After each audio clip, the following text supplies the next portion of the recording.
Amigos, eu gostaria agora de fazer 2 vídeos abordando um assunto importante, um discurso do apóstolo Boyd K. Packer, intitulado 3 inimigos internos da igreja. 3 inimigos internos. Olha que interessante. Vamos entender primeiro vídeo sobre a correlação. O que ela tem a ver com os inimigos? E o segundo vídeo, propriamente dito, eu vou abordar os 3 inimigos, 3 perigos da igreja. O Boyd K. Packer, ele falou no dia 18 de maio de 1993.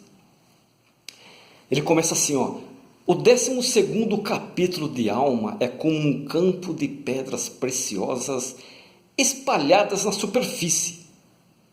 Aí ele fala: eu escolhi uma pedra muito pequena, muito preciosa.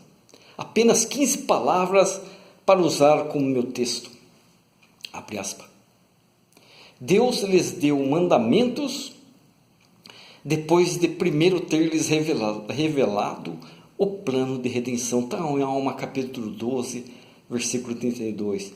Ponto, fecha aspas. 38 anos atrás eu vim de Brigham City para o escritório que agora ocupo no edifício da administração para ver quem? O elder Harold B. Lee e o elder Joseph Fielding Smith. Era um membro sênior do coro dos 12, ele era. Eu tinha acabado de ser nomeado o supervisor de seminários e institutos de religião. Eu sabia que havia problemas sérios no sistema e me perguntei por que eles não tinham nomeado alguém com mais experiência. O elder Harold B. Lee tinha concordado em me dar conselhos e alguma direção. Ele não falou muito, nada realmente em detalhes, mas o que ele me disse me salvou vez após vez. 2 pontos, abre aspas.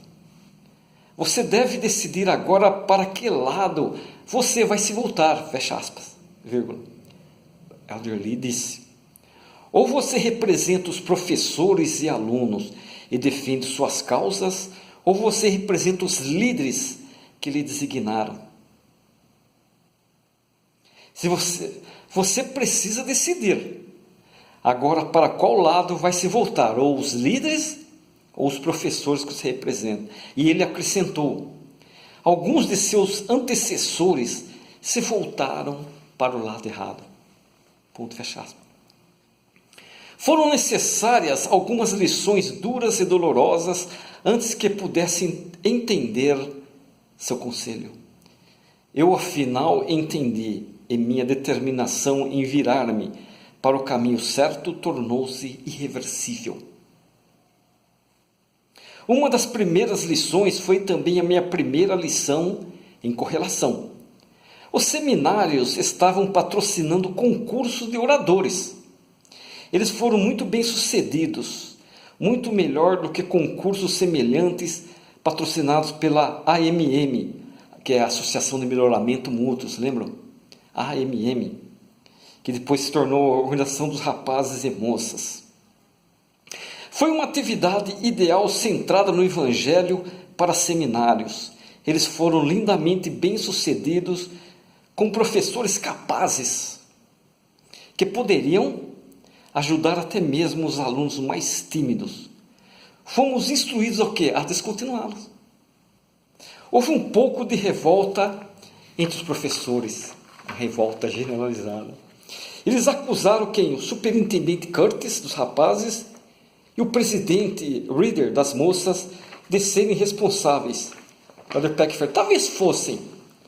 Os professores, queriam que o irmão Tuttle e eu pleiteássemos sua causa perante os líderes da igreja.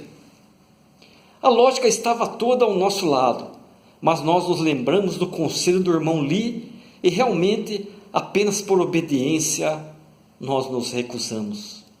Mais tarde, eu podia ver que os seminários serviam então apenas uma pequena porção da nossa juventude. Um programa mediano atingindo a maioria dos jovens no agregado traz melhores resultados do que um programa de excelência atingindo relativamente poucos.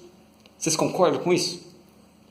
Foi só muitos anos mais tarde, quando alguns outros professores surgiram, que pude ver que essas competições, apesar de centradas no Evangelho, arrastavam os professores a uma mentalidade focada em atividades e longe da menos emocionante responsabilidade de ensinar o Antigo e o Novo Testamento para adolescentes. Finalmente pude ver que o próprio sucesso do programa era um inimigo. Outras lições se seguiram, algumas lições duras. Foi-me pedido para escrever um artigo para a revista Improvement Era, que era uma revista da igreja. Ele foi devolvido, esse artigo, com um pedido de que eu alterasse algumas palavras. Aí eu me ofendi, o Derpeck fala. Eu me ofendi. As palavras substituídas não transmitiriam exatamente o que eu estava tentando dizer. Eu relutei um pouco e foi-me dito que Richard L. Evans, então dos 70s, que era o editor da revista, tinha pedido que as mudanças fossem feitas. Lembrei-me de conselho do irmão Harold B. Lee. Eu tive que me submeter à correlação. Agora, no entanto, que o artigo está empilhado sob 35 anos de papel, estou feliz. Muito feliz que, se alguém o encontrar ainda, eu fora convidado a mudá-lo. Olha que interessante.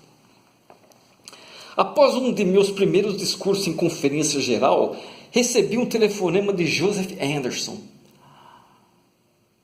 De uma forma muito educada, Joseph Anderson me disse que o presidente David McKay e seus conselheiros sugeriram que eu adicionasse uma palavra para o texto do meu discurso. Será que eu me importaria de fazer isso? Na verdade, a palavra estava no meu texto. Eu só não a havia lido no púlpito. Uma lição verdadeiramente embaraçosa, a primeira presidência. Era mais fácil quando o Elder Richard L. Evans, estava corrigindo meu trabalho. Ainda mais fácil quando um dos meus associados, muito gentil o suficiente para fazê-lo. Gostaram?